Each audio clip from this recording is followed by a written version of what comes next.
জয় যিশু। প্রথম পাঠ প্রবক্তা হোসেয়ার গ্রন্থ ৮ অধ্যায় ৪ থেকে ৭ পদ, ১১ থেকে ১৩তম পদ। ইসরায়েল বুনছে বায়ুর বীজ, পাবে ঝঞ্ঝারি ফসল। স্বয়ং ভগবান এই কথা বলছেন। ইসরায়েলের মানুষেরা একের পর এক রাজাকে সিংহাসনে বসিয়েছে, কিন্তু আমার অনুমোদনে নয়। একের পর এক নেতৃজনকেও নিযুক্ত করেছে তারা, কিন্তু আমাকে না জানিয়েই। তাদের রূপো আর সোনা দিয়ে তারা নিজেদের জন্যে গড়ে তুলেছে যত দেবমূর্তি, আর এইভাবে নিজেদের সর্বনাশ ডেকে এনেছে তারা। ওহে সামারিয়া, তোমার ওই সোনার বাছুরটাকে আমি ঘৃণার চোখে দেখি। এখন এখানকার মানুষদের ওপর জ্বলে উঠেছে আমার ক্রোধের আগুন।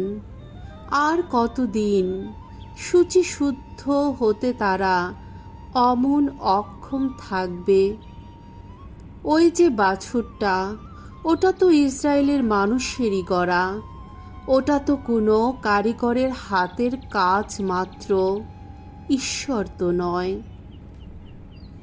জেনে রাখো, সামারিয়ার ওই বাছুরটাকে একদিন টুকরো টুকরো করে ভেঙে ফেলাই হবে।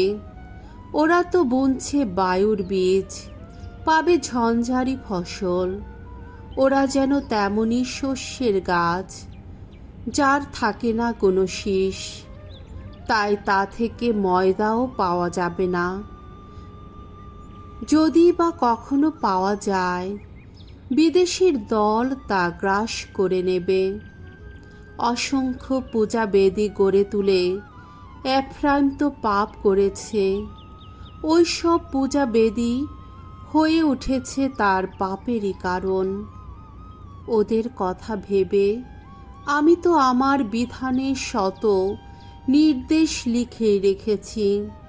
সেই সব ওরা কিন্তু বিদেশি লেখা নির্দেশ বলেই গণ্য করে থাকে। আমার উদ্দেশ্যে ওরা অবশ্য নানা যজ্ঞ নিবেদন করে, বলি দেওয়া যত প্রাণীর মাংস খায়, কিন্তু আমি ভগবান ওই সব বলি গ্রহণ তো করি না।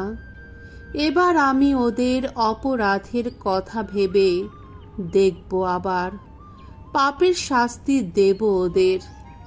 সেই মিশরেই ওদের আবার ফিরে যেতে হবে। প্রভুর বাণী। ঈশ্বরকে ধন্যবাদ। শাম সঙ্গীত ১১৫, ৩ থেকে ৯ পদ এবং ১১ পদ। ধু ভক্তজন যারা ভগবানই রাখো তারা নিত্য ভরসা। আমাদের ঈশ্বর তো স্বর্গলোকেই রয়েছেন, যা তিনি করতে চান তাই তো করেন। ওদের যত দেবমূর্তি সবই তো নিতান্তই সোনা আর রূপোর জিনিস, সবই তো মানুষের হাত দিয়ে গড়া। তাদের মুখ তো আছে, তবু কথা বলতে পারে না। চোখ আছে, তবু কিছু দেখতে পায় না। কান আছে, তবু কিছু শুনতে পায় না। নাক আছে, তবু কোনো গন্ধই পায় না। হাত আছে, তবু কিছু ছুঁতেও পারে না। পা আছে, তবু তারা চলতে পারে না।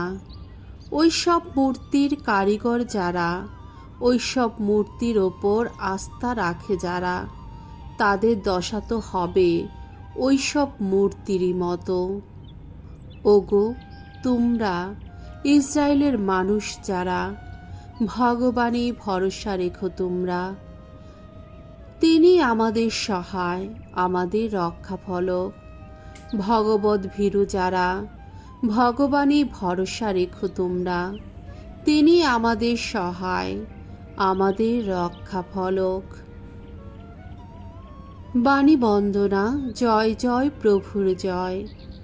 আমি প্রকৃত মেষপালক, আমি জানি আমার মেষগুলিকে, তারাও জানে আমাকে।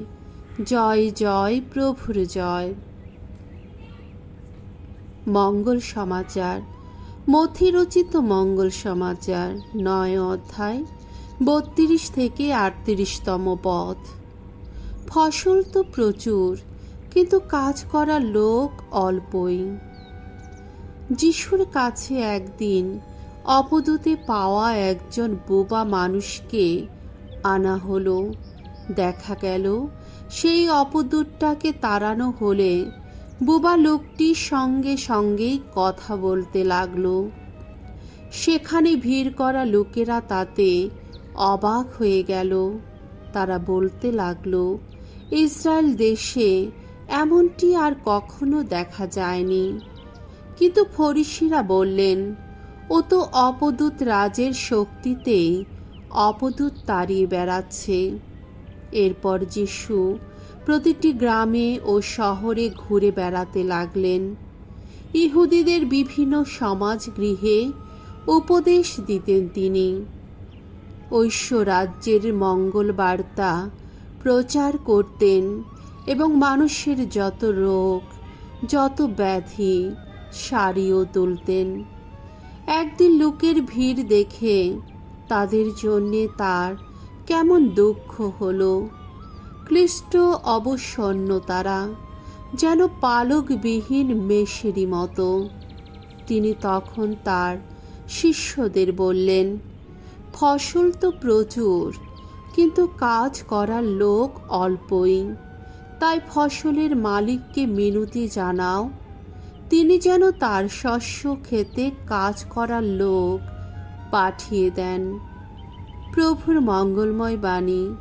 খ্রিস্ট প্রভু তোমার প্রশংসা হোক।